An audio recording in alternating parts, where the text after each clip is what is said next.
The envelope sat between the breadbasket and my water glass. My mother's handwriting on the front. For your own good. My father straightened his tie. My sister aimed her phone at my face. $47,000 I'd sent them over 3 years. And this was the thank you note. They expected tears. They expected begging. They expected the Ivy who always said okay and drove home crying. But that Ivy had a 6-year-old daughter now. And 10 minutes ago, in the parking lot, my mother whispered the one thing she should never have said. What happened next at table 7 of the Magnolia changed everything. For them. What did my mother whisper? And what was in my envelope? I'll get there. Before I go on, please take a moment to like and subscribe, but only if you genuinely connect with this story. Drop your location and local time in the comments. I love knowing where you're listening from. My name is Ivy. I'm 32, and this is what happens when the quiet one stops being quiet. Now let me take you back 6 months, to the night my father decided I was the problem. Crestwood, Georgia. Population, just enough for everyone to know your business by Sunday. I've lived here my whole life. Same streets, same faces, same whispers at the post office. I work at Paw Print Veterinary Clinic on Miller Road.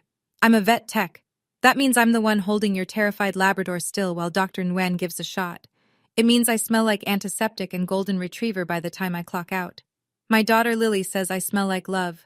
That kid keeps me honest. Lily is 6. She's in that stage where every sentence starts with, but why? She wants to know why dogs pant, why the sky goes pink, why we don't eat at restaurants like the kids at school. That last one I dodge. We live in a 2-bedroom apartment above the hardware store on Elm. The carpet's older than I am. The faucet drips if you don't turn it just right. But it's ours. It's stable. Lily has her own room with glow-in-the-dark stars on the ceiling that I stuck up there her first night. Stable. That's the word I built my life around. Because stability costs. And for the past 3 years, mine cost exactly $1,300 a month. That's what I sent my parents. Every month. Automatic. The first of the month, my Venmo pinged. $1,300 to Gerald Thornton. Rent money I could have saved. Dance classes Lily could have taken. Dinners out we never had. $1,300 a month. 36 months. $46,800 total. Lily and I ate a lot of rice and beans. I clipped coupons. I hadn't bought myself new jeans in 2 years. But my parents' light stayed on, and that was supposed to matter. Let me tell you about the Thornton family portrait. Growing up, there was a wall in our living room. The brag wall, Brooke called it. Brooke's first place ribbon from the science fair. Brooke's prom photo. Brooke's cheerleading squad picture. Brooke's acceptance letter to community college, framed like it was the Declaration of Independence. My honor roll certificate was taped to the fridge once. It was gone by Thursday. I don't say that for pity. I say it because you need to understand the math. In my family, there were 2 daughters and 1 spotlight, and it was never pointed at me. My father, Gerald, 61, broad shoulders, voice like a judge even when ordering breakfast, had a way of introducing us at church picnics. This is Brooke, my youngest. Pause. Smile. And Ivy. No adjective, no detail, just, and Ivy. Like I was the period at the end of someone else's sentence. My mother, Donna, 58, was subtler. She didn't ignore me. She managed me. Ivy, can you set the table? Ivy, can you pick up Brooke from practice? Ivy, can you stay home this weekend? Your father needs help in the yard. I was the utility daughter. Brooke was the trophy. And Brooke, 4 years younger, 28, blonde, loud, confident in the way people are when they've never been told no. She played the part beautifully. She didn't have to be cruel. She just had to exist in the warm light while I stood in the draft by the door. I thought silence was strength. I thought if I kept my head down, kept helping, kept sending money they asked for, they'd eventually look at me the way they looked at her. That was the first lie I told myself. 3 years ago, Gerald got laid off from Brenton Logistics, where he'd managed the warehouse for 19 years.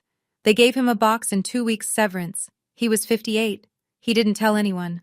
Not the neighbors, not his buddy Roy from the VFW. He told Donna it was early retirement. She repeated it to the church ladies like she'd rehearsed it. The call came at 11:14 on a Tuesday night. Donna's voice, thin, cracking. Ivy, your father won't eat. We're 3 months behind on the electric bill. I don't know what to do. I was sitting on Lily's bedroom floor, folding laundry. Lily was 3 then, sleeping hard, arms thrown wide like she owned the whole mattress. How much, Mom? 1,300 would cover the bills and groceries, just this month. Just this month became every month. Gerald's one condition. Don't tell anyone, especially not Brooke. I don't want pity from my own kids. He said it like he was granting me a mission, not asking for a handout. So I kept the secret. I cut my grocery budget. I stopped buying Lily new shoes. Consignment store on 3rd had decent ones for $4 a pair. I picked up Saturday shifts at the clinic when Dr. Nguyen needed help. Meanwhile, Brooke, still living rent-free in our parents' guest room, posted on Instagram a photo of her and Donna, arms around each other, grocery bags on the counter. Caption: I love spoiling my parents. 812 likes. I saw it at midnight after a 12-hour shift. I screenshotted it. Not for any plan, not for revenge. Because it hurt, and I wanted proof that the hurt was real. That screenshot sat in my phone for 3 years. 18 months ago, Brooke met Marcus Webb. The Webbs are Crestwood's version of royalty. Marcus's father runs Webb Properties. Half the commercial buildings downtown carry his name on the lease. Marcus himself is a CPA at the family firm. Quiet, polite, the kind of man who holds doors and remembers your coffee order. Brooke posted the relationship on Instagram before the second date. Gerald's chest puffed up like a rooster. Donna started shopping at the nicer grocery store on Piedmont, the one with the organic section, using, I should note, money I sent. The Webb engagement changed the temperature in my family. Suddenly, image wasn't just important, it was everything. Gerald stopped wearing his old flannel to the hardware store. He bought a blazer. Donna got her hair colored every 6 weeks. They spoke about our family in careful, curated terms, the version where Gerald retired early, Donna arranged flowers, and Brooke was the devoted daughter keeping everyone afloat. I met Marcus exactly once, at a backyard barbecue that summer. He was grilling burgers.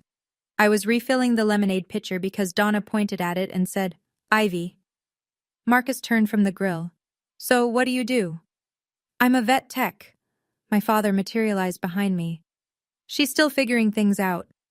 I watched Marcus register that. His eyes moved from Gerald to me. 1 second longer than expected, like he was filing something away.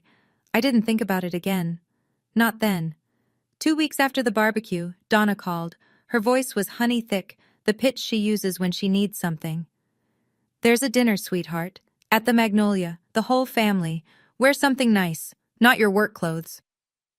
My stomach dropped, and I couldn't explain why. The Magnolia is the only fine dining restaurant in Crestwood. White tablecloths, actual candles, a piano player on Fridays. I'd driven past it 1,000 times, never been inside. Why the Magnolia? I asked. The Webbs want to see us together before the wedding. United. Donna stretched that word like taffy. It's important, Ivy. United. The last time my mother used that word, she needed me to co-sign Gerald's truck lease. I said yes then. I had a feeling this dinner would cost more. When? Saturday, 7:30. I already made the reservation. Notice she didn't ask if I was free. She informed me. I hung up and stared at the ceiling. Something felt wrong. The way the air feels before a Georgia thunderstorm. Thick, electric, waiting. I called Jamie Holt. My best friend since high school, mother of twin boys, the one person in Crestwood who knew I sent my parents money. She worked reception at the dentist's office and had a lie detector built into her left eyebrow. They invited you to the Magnolia, she said flatly. Yep. Ivy, your parents haven't taken you to dinner since your 16th birthday, at Applebee's. I know. Something's off. I know that too. So don't go. I looked at Lily, coloring at the kitchen table, purple crayon, tongue out, concentrating like a surgeon. If I don't go, they'll tell everyone I'm the one who split the family before Brooke's wedding. That follows Lily too. Small town. Jamie was quiet for 3 seconds. That's a long time for Jamie. Then go. But wear armor. I didn't own armor, but I had something better. a habit of saving every receipt I'd ever been handed. The night before the dinner, I couldn't sleep. I sat at the kitchen table at 1 a.m. with a calculator and a knot in my chest. Here's what I knew. My parents had power over exactly one thing in my life: Lily. My ex-husband Tyler wasn't a bad man. He was a decent man who realized at 27 that he didn't want to be a father yet. We divorced when Lily was 2. Joint custody on paper, but Tyler took her every other weekend and called it good. He moved to Savannah, started dating a dental hygienist named Courtney, bought a house with a yard. Tyler's mother, Mrs. Pratt, she was the variable. She'd wanted full custody of Lily from the start. She believed single mothers were a crisis. She kept a folder. I'm not exaggerating. She kept a folder of things she thought proved I was unfit: the apartment above the hardware store, my irregular hours, the time Lily showed up at preschool with mismatched socks. If my parents told Mrs. Pratt I was unstable, if they gave her ammunition, stories, embellishments, she'd hand that folder to a lawyer faster than Sunday brunch. I looked down the hall at Lily's door. The glow-in-the-dark stars leaked pale green light through the crack. Losing my parents? I could survive it. I'd been half lost to them since I was 12. Losing Lily? That wasn't an option. That wasn't even a thought I could hold in my head without my chest closing. So I made a decision. Go to the dinner. Stay calm. Sign whatever they put in front of me. Keep the peace. Protect Lily. That was the plan. But plans change when your mother says your daughter's name like a weapon, and mine was about to. Saturday afternoon, 4 hours before dinner, I was packing Lily's overnight bag for Jamie's house: pajamas, toothbrush, Mr. Bunny, the stuffed rabbit she'd had since she was born, now held together with love and dental floss. While I waited for her to pick shoes, a 10-minute process for a 6-year-old, I opened Venmo on my phone. I don't know why. Instinct, maybe? Or the feeling that I should know exactly where I stood before walking into whatever was waiting at table 7. I scrolled. January, February, March, all the way back. 36 months of green arrows pointing away from my checking account. 1,300 here, 1,300 there, an extra 500 in December. For Dad's prescription, Donna had texted at 2 a.m. I added it up twice. $46,800. $46,800. I set the phone on the counter and stared at the number like it was someone else's life. That money was dance classes. It was a better apartment. It was a savings account for Lily's future.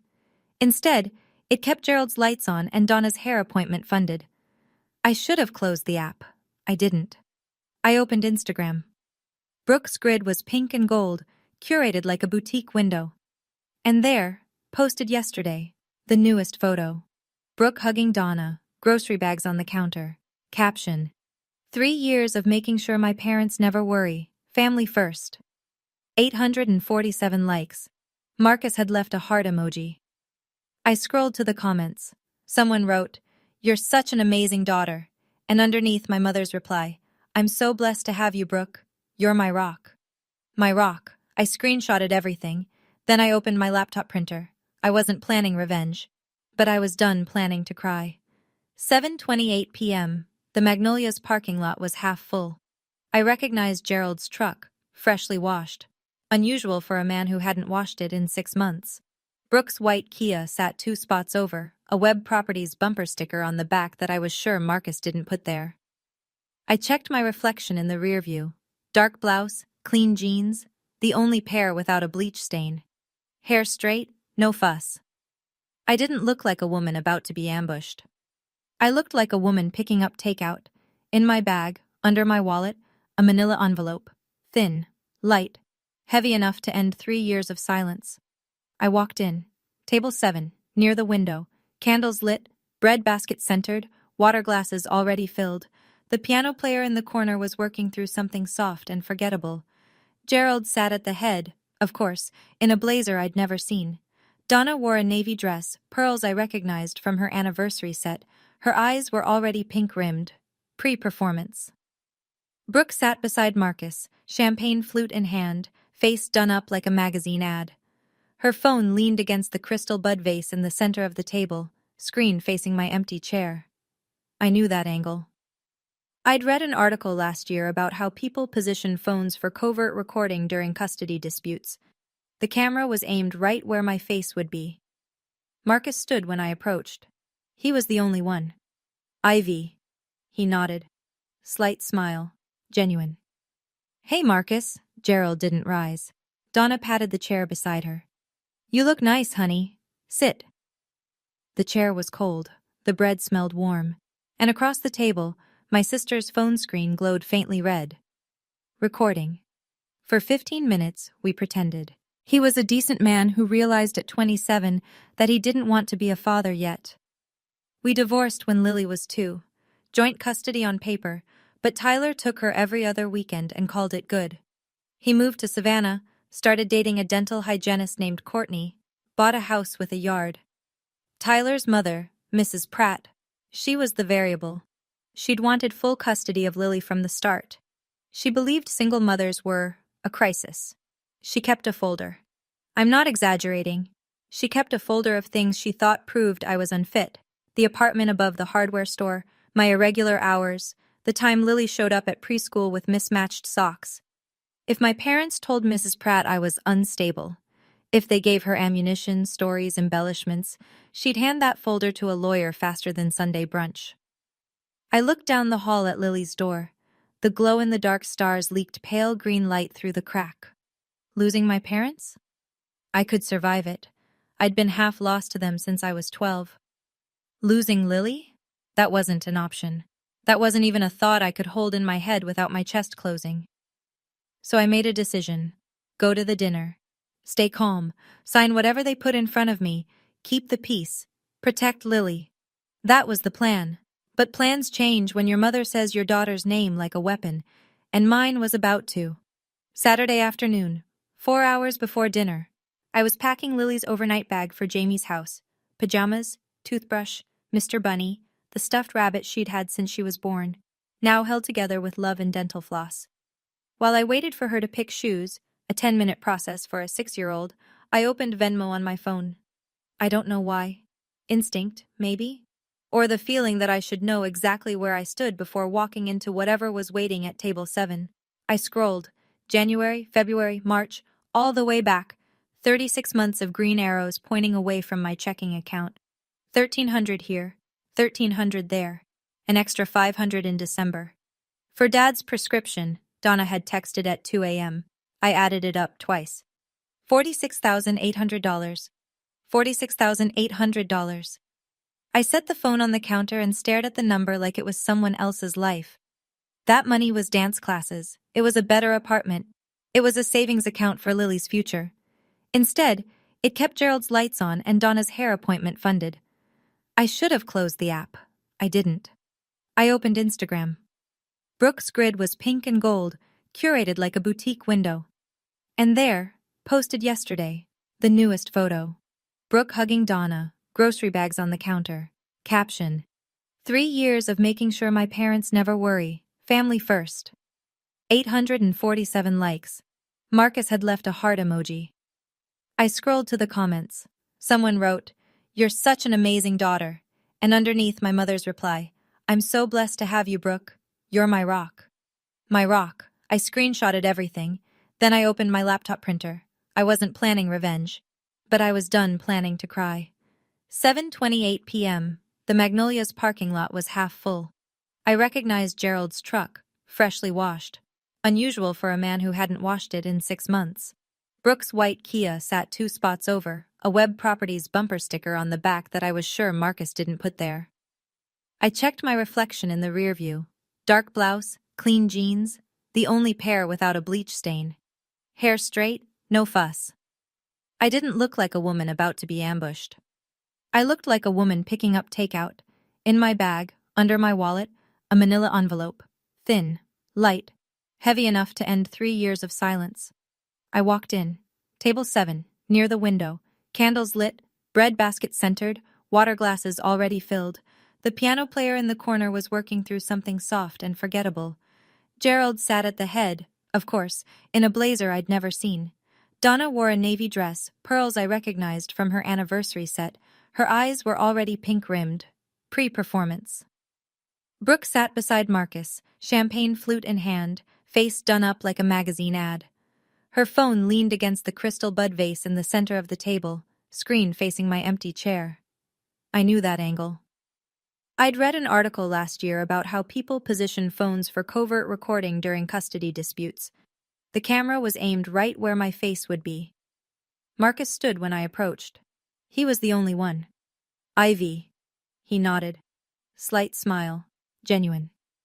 Hey, Marcus. Gerald didn't rise. Donna patted the chair beside her. You look nice, honey. Sit. The chair was cold. The bread smelled warm. And across the table, my sister's phone screen glowed faintly red. Recording. For 15 minutes, we pretended.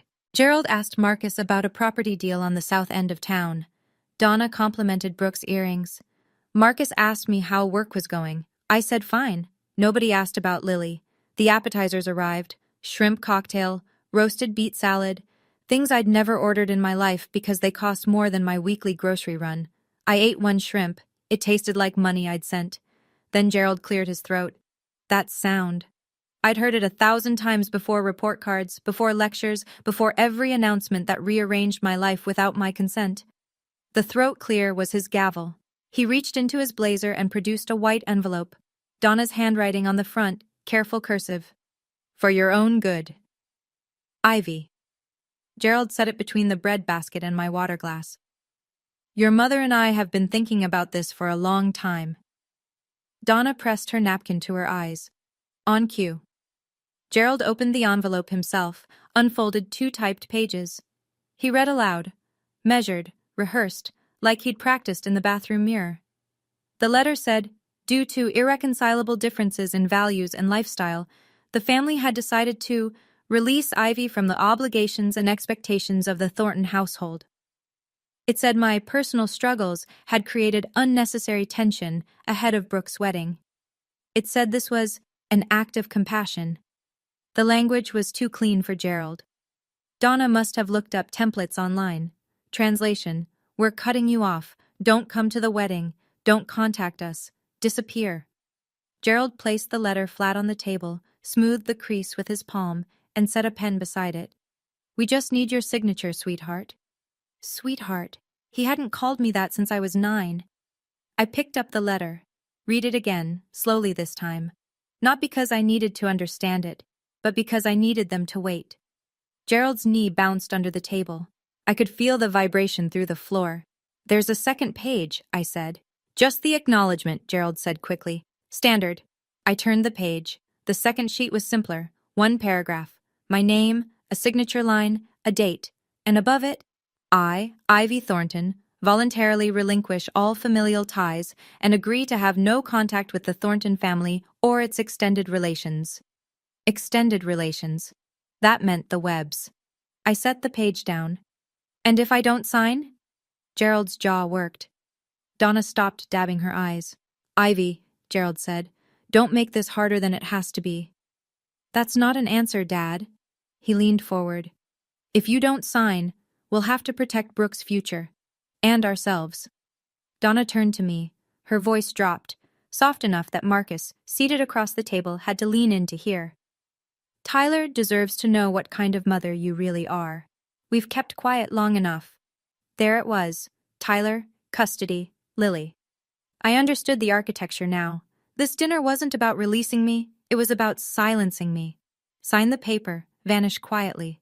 Or they'd call my ex-husband, his mother, and anyone who'd listen with stories about the unstable single mother who couldn't keep it together. Brooke lifted her champagne, sipped. Her eyes flicked to the phone leaning on the vase, still recording. Marcus sat motionless, fork halfway to his mouth, watching the scene like a man slowly realizing he walked into the wrong room. My mother whispered, Think about Lily. Do the right thing. Think about Lily. She said my daughter's name the way you'd lay down a trump card, casually, like it cost her nothing. But it cost me everything. I looked at my mother, really looked. The pink-rimmed eyes, the trembling lip, the pearl necklace catching candlelight. A woman who'd texted me at 2 a.m. begging for $500, who'd called me crying about the water bill, who'd written, You're the only one I can count on. and was now using my child as a bargaining chip in a restaurant she couldn't afford. Something inside me didn't snap. I want to be clear about that. Snapping is loud. This was quiet. This was a door closing, a lock turning. The last flicker of, maybe they'll change, going dark like a pilot light. Donna leaned closer. Her perfume, the same white diamonds she'd worn my entire life, filled the space between us. Sign it, Ivy, barely audible. Or I will personally call Tyler's mother and tell her you are an unfit mother. I have stories, and I will make sure Lily grows up knowing you chose pride over her. She pulled back, smiled, the satisfied smile of a woman who believes the game is already won. I straightened my back, breathed in, breathed out. Under the table my hands were shaking, but not from fear, from something older, hotter, and far more patient. I thought about my bag on the floor beside my chair, the manila envelope inside. She had radar for drama the way dolphins have sonar. Donna reached for Gerald's arm. "Gerald, lower your voice, people are watching." "She's deflecting." Brooke's voice cut in, sharp and practiced. "This is what she does, Dad. She makes everything about herself." Brooke turned to Marcus with the expression she'd perfected since childhood, the wide-eyed, hurt but brave face. "I'm sorry you're seeing this. She's always been like this." Gerald followed up, pivoting to Marcus like a salesman closing a deal. "Marcus, I apologize for the disruption. Ivy has always been dramatic. This is exactly why we had to make this decision." Marcus said nothing. His water glass sat untouched. His eyes moved between Gerald and me with the focused stillness of a man running calculations in his head. I watched Mrs. Patterson lean toward her husband. Her lips moved. I didn't need to hear the words. In Crestwood, witnesses were permanent. Gerald tapped the pen against the letter. "Sign it, Ivy. Let's put this behind us and enjoy the rest of the evening." His voice was calm again, controlled, the patriarch restoring order, but his hand was shaking, just barely. The pen trembled against the tablecloth. I noticed. Marcus noticed. And Brooke, too busy checking her phone angle, missed everything. Donna decided it was her turn.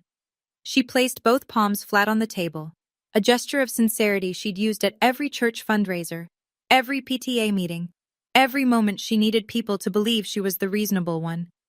"Marcus, honey," her voice trembled perfectly, "I need you to understand something about our family." Marcus's jaw tightened, but he listened. "Ivy has struggled her whole life. She never finished college. She works with animals." The way she said it, like I cleaned sewers. "She couldn't keep her marriage together. We tried. Lord knows we tried. But we can't let her instability affect Brooke's future, or yours." Each sentence was a blade, delivered with a mother's concerned smile. I sat still, but inside, I was running the math on every word. Never finished college, because Donna had asked me to drop out when Gerald needed knee surgery. "Just 1 semester, honey. We need you home." That semester became 2. Then I got pregnant. Then it was over. Couldn't keep her marriage. Donna had introduced me to Tyler at a church social, pushed the wedding, planned the reception. When he left, she said, "Some women just aren't meant for marriage." Works with animals. I held someone's dying dog last Tuesday at 3 a.m.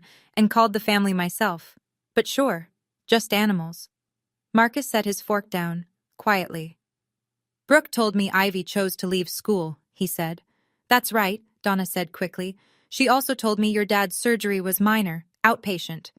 Donna's mouth opened, closed. Marcus looked at Brooke. "You said it was arthroscopic. No big deal." Brooke's champagne glass was suddenly fascinating. She turned it slowly, bubbles rising. "That's not... It's more complicated than..." "Is it?" Marcus asked. The piano player started a new song. Nobody at our table heard it. Brooke panicked. I could see it, the micro shift in her posture, the way her shoulders pulled back like a cat cornered. She wasn't used to being questioned. She was used to being believed. "Ivy," Brooke abandoned the soft voice. "Just sign the letter. Don't make this ugly." "What happens if I don't?" Brooke picked up her phone, held it up, screen toward me, not even pretending anymore. "I've been recording this entire dinner." Her chin lifted. "If you don't cooperate, I'll send this to Tyler's lawyer. A mother having a public meltdown at a restaurant?" She tilted her head, faux sympathetic. Not a great look in custody court. The table next to us went quiet. Mrs. Patterson's fork hovered midair. I haven't had a meltdown, I said. Brooke smiled. Not yet. But you will. You always do. Gerald tapped the pen on the table twice. Sign the paper, Ivy. Last chance. Donna leaned close enough that I could feel her breath on my ear. Think about Lily. There it was again. Lily's name. The weapon. 3 of them, eyes locked on me, waiting for the crack. The quivering lip. The wet eyes. The footage Brooke needed. Marcus sat frozen. He looked like a man watching a car wreck in slow motion, wanting to intervene but not knowing which wire to cut. I breathed in, held it, let it go.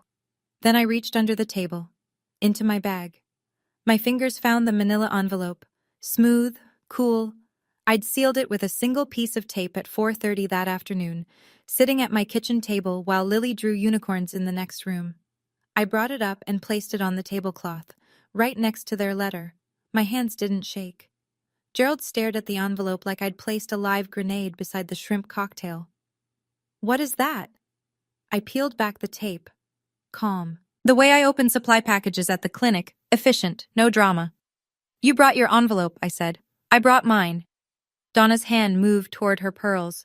Brooke lowered her phone an inch. Marcus leaned forward, the first movement he'd made in minutes. 3 years of receipts, I said. I reached inside and pulled out a stack of printed pages. White paper, black ink, my old inkjet's slightly faded font.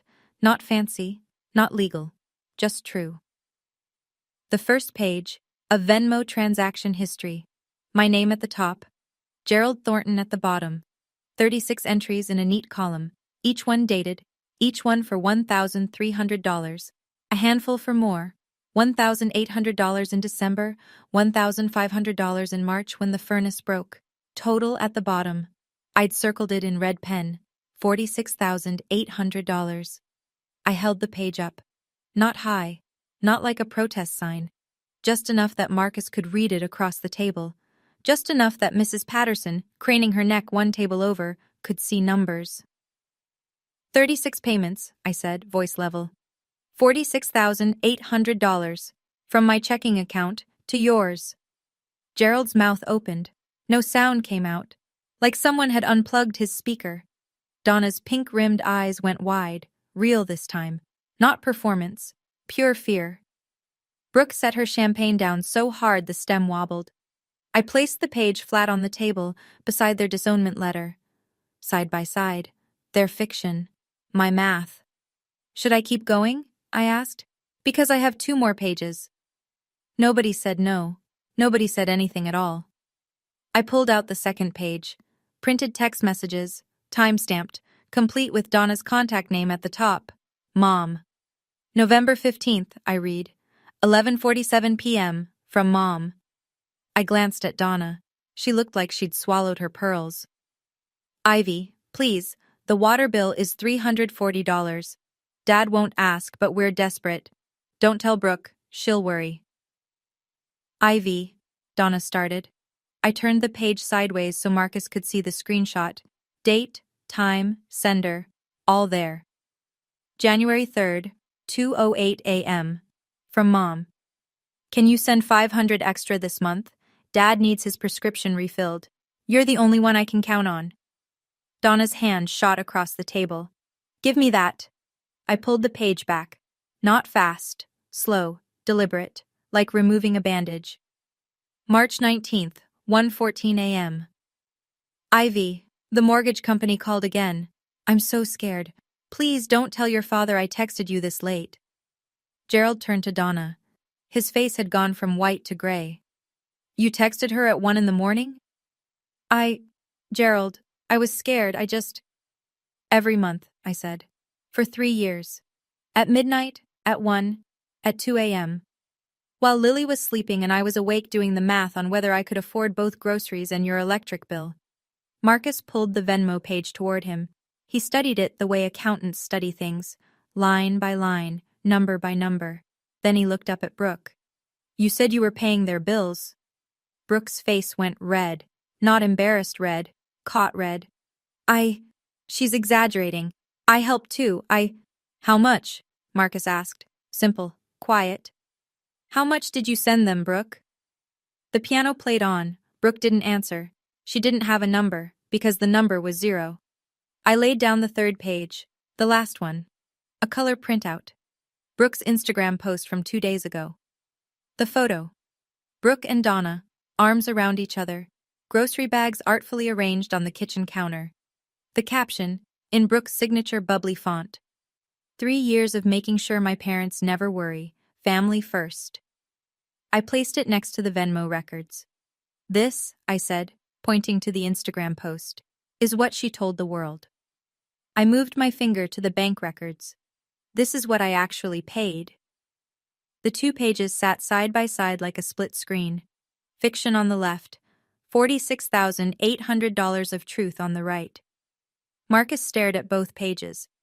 His expression didn't twist into anger. It settled into something worse.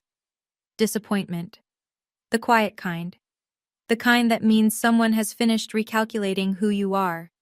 He turned to Brooke. Which part should I believe? He asked. The Instagram caption? Or 36 bank transfers? Marcus, baby, I can explain. Which part? He repeated. The part where you took credit for your sister's money? Or the part where your parents planned this dinner to cut her off because of it? Brooke's mouth worked. No words came. Donna's tears had started. Real ones now, not the theatrical kind. Her mascara ran in thin black rivers down her cheeks. For the first time in my memory, her tears didn't make me feel guilty. They made me feel tired. Gerald sat rigid. The patriarch who'd walked in owning the table was now staring at his bread plate, like it held instructions for what to do when your whole plan collapses in front of your future son-in-law. Mrs. Patterson didn't even pretend to look away anymore.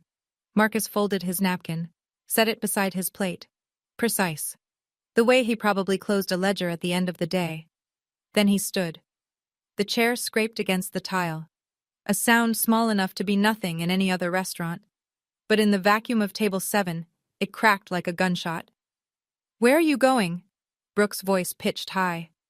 The confident, curated Brooke from Instagram was gone. This Brooke sounded 20 years younger and twice as scared. Home, Marcus said. My home. I need to think. Marcus, she's manipulating you. She planned this whole... Marcus held up one hand. Not aggressive, just final. Brooke. He spoke the way you'd speak to someone you were very tired of protecting from themselves. Your sister just showed me 36 months of bank records. You showed me an Instagram caption. He paused. I know which one I believe. He looked at me. One nod. Brief. The kind of respect you give someone who told the truth when it would have been easier to lie. Then he walked toward the door. Unhurried. Past Mrs. Patterson's table. Past the hostess stand. Past the piano player, who transitioned seamlessly into another ballad, as if Marcus Webb's engagement wasn't crumbling in real time. Brooke shoved her chair back. The legs shrieked against the floor. She grabbed her clutch and ran after him, heels clicking rapid fire on the stone, champagne glass abandoned, phone forgotten on the table, still recording, still pointed at my chair. Gerald and Donna and I sat in the wreckage. Their disownment letter lay open. My receipts lay open beside it. The candle flickered between them like a referee unsure which side to call. Nobody in the restaurant moved. Then, a fork clinked. A glass was set down. Life resumed, but not at table 7.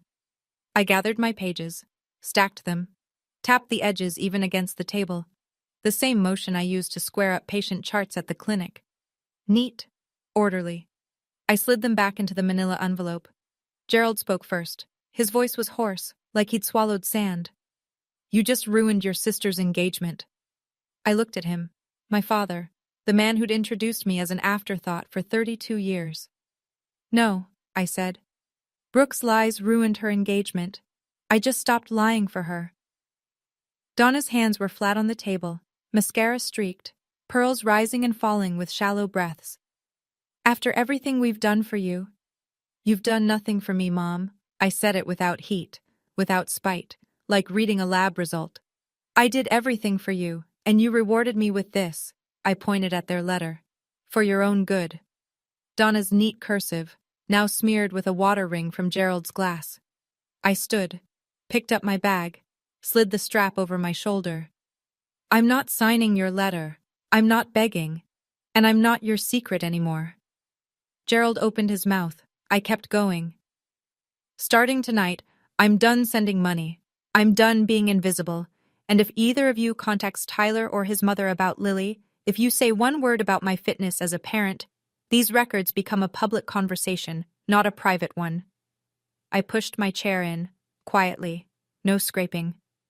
I hope you find a way to pay your own bills. I did it for 3 years on a vet tech salary while raising a daughter alone. I'm sure you'll manage. I didn't raise my voice. I didn't slam anything. I didn't give Brooke's still recording phone a single frame it could use. I just walked away from table 7. The walk from table 7 to the front door was maybe 30 feet. It felt like 30 miles. I passed Mrs. Patterson's table. She looked up at me. Not with pity, not with gossip hunger. With something that looked a lot like a nod, small, firm, the kind you give someone who just did a hard thing without flinching. I kept walking. Near the hostess stand, a hand touched my arm. I flinched, instinct, then saw the face. Dan Holloway, the Magnolia's manager. Tall, red-haired, perpetually worried-looking. 15 months ago, he'd brought his Beagle Biscuit into paw print at 11 p.m. on a Saturday.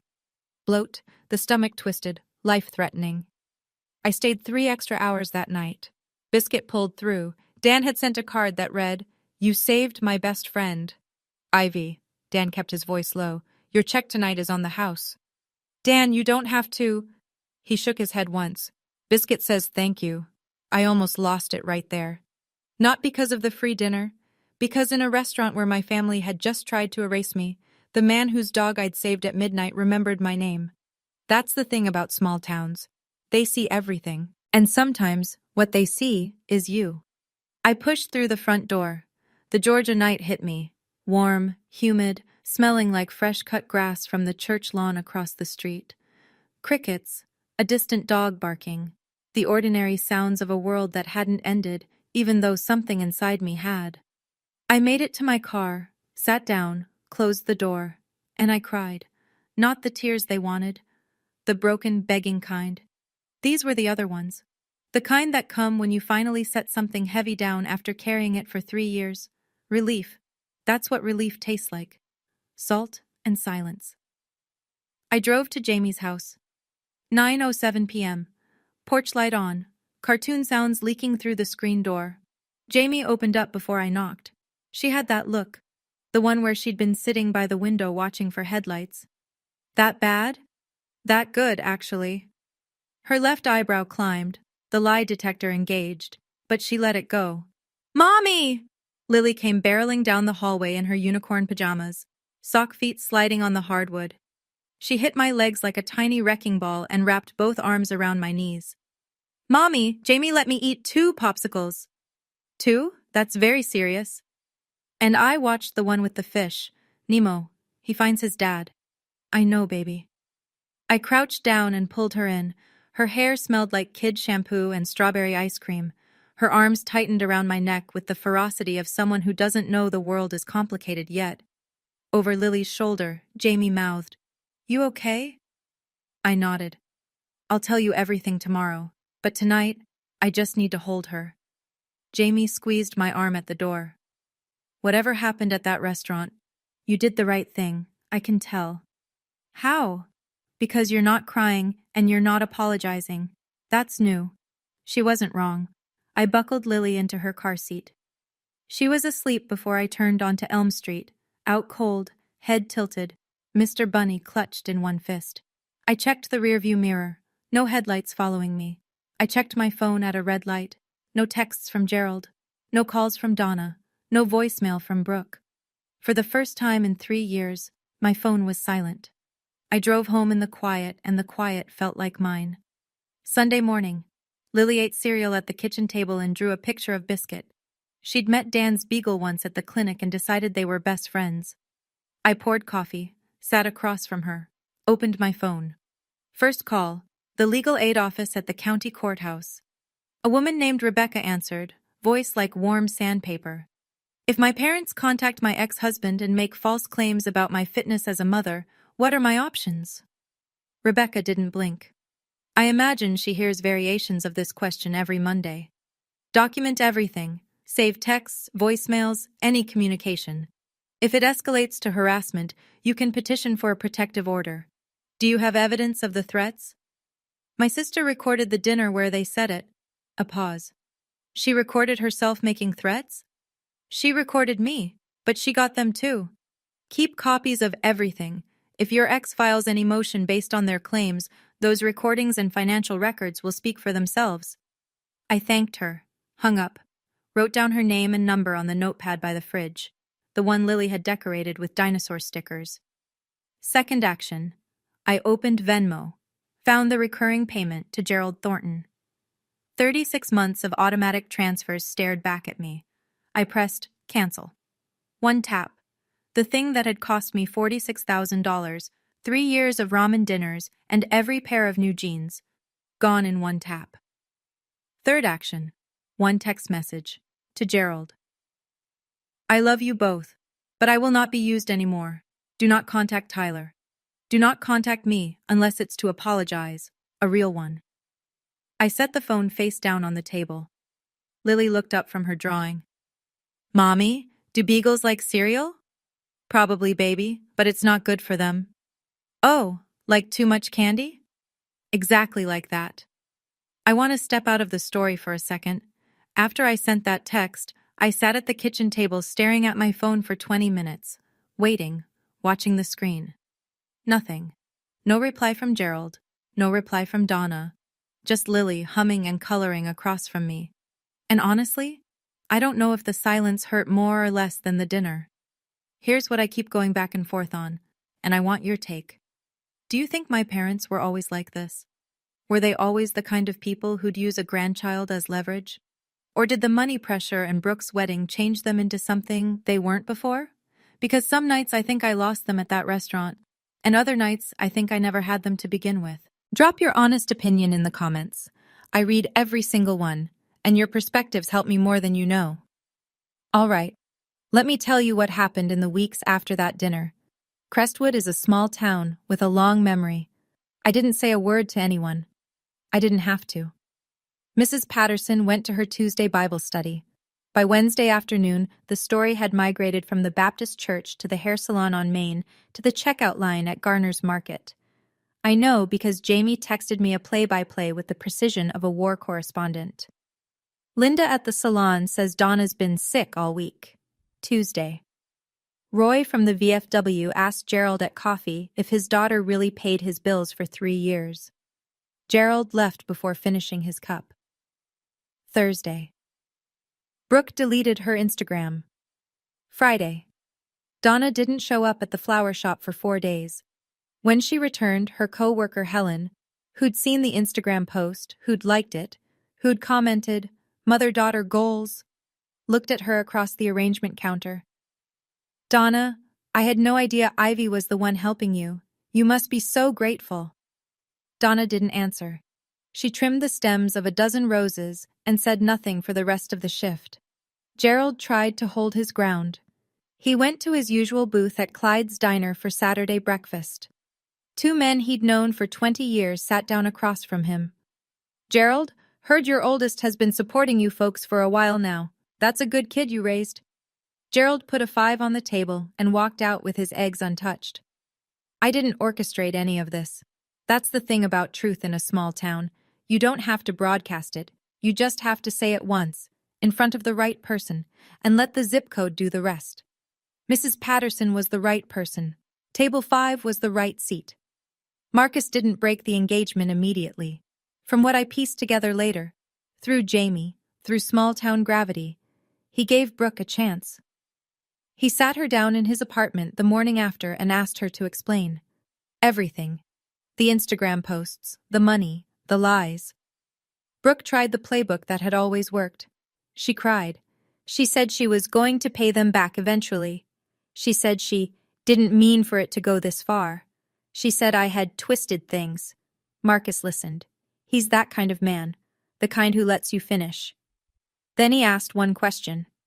How much of your own money did you send your parents, Brooke? Total. In 3 years. She couldn't answer. Because the answer was a number you don't need a CPA to calculate. 0. 3 weeks later, Marcus returned the engagement ring.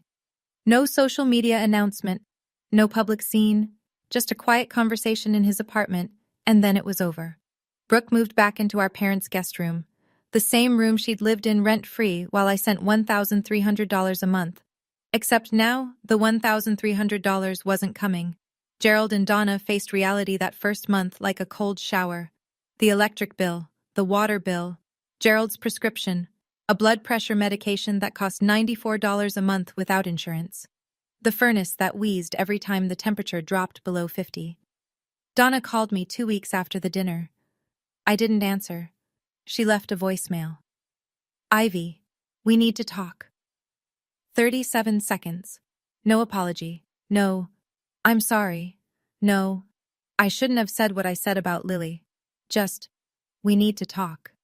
Translation, we need money. I deleted the voicemail, then I deleted it from the deleted folder. Some doors close clean. 1 month after the dinner, a Tuesday. I was washing dishes while Lily practiced writing her name at the table, 5 letters, tongue out, gripping the pencil like it owed her money. My phone rang. Gerald. I dried my hands, looked at the screen for 3 rings, then I picked up. Ivy. His voice was different, smaller, like the volume knob had been turned down from the inside. Dad? I'm not calling to apologize. Okay. A long breath, the kind that carries weight. The power's going to be shut off Friday. I know. Can you? No. Silence. Not the aggressive kind from the restaurant. The tired kind. The kind that lives in a house where the lights might go out. Then Gerald said something I never expected. You were always the strong one, Ivy. I just didn't want to admit it. I leaned against the counter, closed my eyes.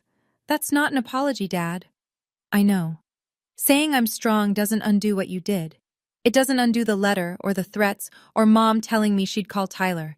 It doesn't undo 3 years of taking my money and pretending it was Brooke's.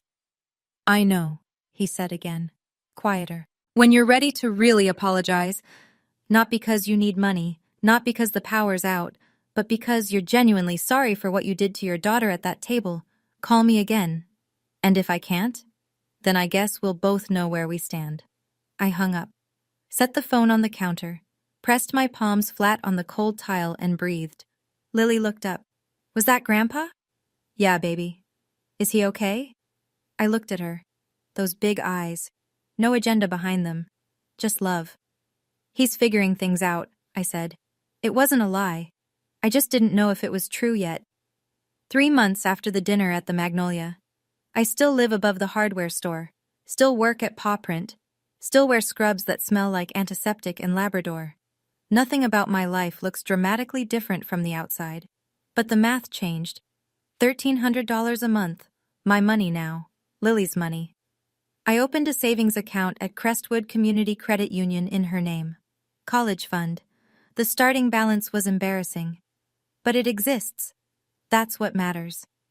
Lily eats ice cream after school on Fridays now. 1 scoop. Strawberry.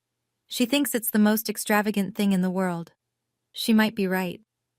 I joined a single parents support group at the community center on Oak Street. Wednesday evenings. 7 people in folding chairs, sharing the specific exhaustion of doing everything alone. It's not glamorous. But when someone says I get it and means it, the room gets a little lighter. Jamie noticed first. You look different, she said over coffee at her kitchen table. Different how? I don't know. Taller? I'm 5'6", same as always. Taller, she repeated. And you sleep now. I can tell. She was right. No more 2 a.m. texts from Donna. No more lying awake calculating whether I could cover Gerald's prescription and Lily's field trip in the same week. The midnight math was over. Marcus texted me once. Brief, respectful, no small talk, no flirting. Thank you for being honest that night. I hope Lily knows how lucky she is. I typed back, she will. That was it. No love story, no rescue arc, just 2 adults who respected each other enough to be honest and then move on. Some stories don't end with a new beginning. They end with a clearing. Space where there used to be weight. This was my clearing. I'm going to talk to you directly now. Not as Ivy in the story, as Ivy right here today. I didn't tell you all of this so you'd hate my parents. They're not monsters. They're people. Flawed, scared, proud people who chose image over integrity and lost both. Gerald can't pay his electric bill. Donna lost her standing at the flower shop and the church. Brooke lost the man she was going to marry. Those aren't things I celebrate. They're consequences they built for themselves, brick by brick, lie by lie. I told you this because somewhere out there someone listening is the Ivy in their family. The one who sends money no one acknowledges. The one who gives up vacations and new clothes and Friday night dinners so someone else's lights stay on. The one who gets introduced last, thanked never, and blamed first. If that's you, hear me. You are allowed to stop. Boundaries aren't punishment. They aren't selfishness. They aren't proof that you don't love your family. Boundaries are you saying, I love you, but I love myself enough to stop burning so you can stay warm. I know that's terrifying. I know the guilt feels like a physical thing, like a hand on your chest. I know because I felt it at table 7 with a pen in front of me and my mother's perfume in the air. But I also know what the other side feels like. It feels like driving home with your daughter asleep in the back seat and the phone finally, mercifully silent. Lily drew a picture last week. 2 people. Her and me. Big yellow sun in the corner. That's our family, she said. I looked at it for a long time. Yeah, I said. That's enough. It is. That's where I'll leave it. If this story meant something to you, if you've been the one holding the family together while they handed you the bill and the blame, hit subscribe so you don't miss the next one. I've got a story in the description that I think will hit just as close. And if you've had your own envelope moment, that one time you stopped folding and finally stood up, tell me about it in the comments. I read every single one. And honestly, your stories are braver than mine. Every time. Thank you for staying until the end. It means more than you know. I'll see you in the next one.